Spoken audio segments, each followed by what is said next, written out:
សូមស្វាគមន៍មកកាន់កម្មវិធី Naga FM 235ជំនួបថ្ងៃត្រង់ចំណោមកម្មវិធីអ្នកណាប្រកែកនិយាយគេសោយច្រើនជាងគាត់បងគាត់និយាយសោយមកចុះបងអត់សូវប៉ិននិយាយកំ pl ែងទេខ្ញុំអត់សូវបាយប៉ិនសោយកំ pl ែងមែនទេចាំស្ដាប់ដល់រឿងគេគឺយើងអត់សំណាយក៏យើងសើចឹងទៅដងមកយើងមកឬក៏មិនបងអាហ្នឹងអត់មានគ្រូណាបង្រៀនបានអូបាទទីកំណើតចាំបងជួយចិត្តការនិយាយកំ pl ែងរបស់គាត់ទេពេលខ្លះយើងស្ដាប់ទៅចូលចិត្តពេលខ្លះដែលគាត់និយាយចេញមកទៅវារៀងខុសឆ្គងយើងក៏មិនប្រកែកអីបើយើងស្ដាប់ហើយយើងសង្ងំចឹងយេសួរស្ដាប់បងប្អូនទាំងអស់គ្នាគឺគេហៅថាសោយចោលចាមិនចឹងមកណាអត់ទេយើងសោយទាំងអស់គ្នាទៅបាទពេលទៅទិញអីវ៉ាន់បើដើរផ្សារទៅនៅមួយគ្នាអត់ចាទិញអីវ៉ាន់ទៅផ្សារថ្មីផ្សារពេលដើរទិញអញ្ចឹងពីច្រើននរណាគេបកកាយតថ្លៃខ្ញុំតមិនគេកាត់ថ្លៃ20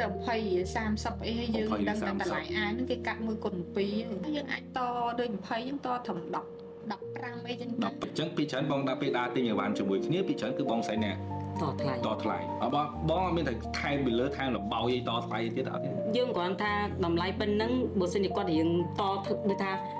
បាទនិយាយឲ្យលុយឲ្យនឹងដូចជាតម្លៃលើពេកយើងក៏កេះថាបងឲ្យលុយលើពេកទេហីតាមពិតទៅបើខ្ញុំគិតដូចមិនដល់ថ្នាក់25ឬក៏ប៉ុណ្្នឹងទេតែពេលគាត់ថាអូជ្រុលឲ្យគេប៉ុណ្្នឹងហើយបាទតែទីទូទៅពេលបងដើរទិញអីវ៉ាន់អ្នកណាទិញអីវ៉ាន់ច្រើនជាងគេគាត់ទិញអីវ៉ាន់ហ្នឹងមើលតាមមៀតអត់ទេបាទទិញច្រើនទេ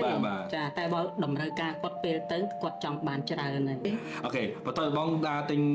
វ៉ាន់ហើយបងប្រកាសនិយាយទៅកន្លែងទទួលទានអាហារជុំគ្នាអញ្ចឹងពេលបងទទួលទានអាហារអ្នកណាជួយចិត្តហូបហឺច្រើនជាងគាត់ចូលចិត្តញ៉ាំហឹលហឹលមកបងណាកម្រិតប៉ុន្មានបើយើងនិយាយពីកម្រិតហឹលអូមិនដល់កម្រិត3ទេបានអូកម្រិត3ទៀតបាទជាខ្ញុំឧទាហរណ៍បើសិនយើងអត់ដើរបុកល្ហុងអញ្ចឹងទៅកំងអ្នកលក់ថាសុំមកទេសតែមួយគ្រាប់បានគ្រាប់ចុះគាត់វិញមកសិនជាគាត់ទៅកំងមកទេសមួយគ្រាប់ចូល2ទៅ3គ្រាប់ហើយចិត្តហូបហឹលហ្នឹងពីពុនតាំងពីយូរមកហើយឬក៏តែមកឥឡូវទេបង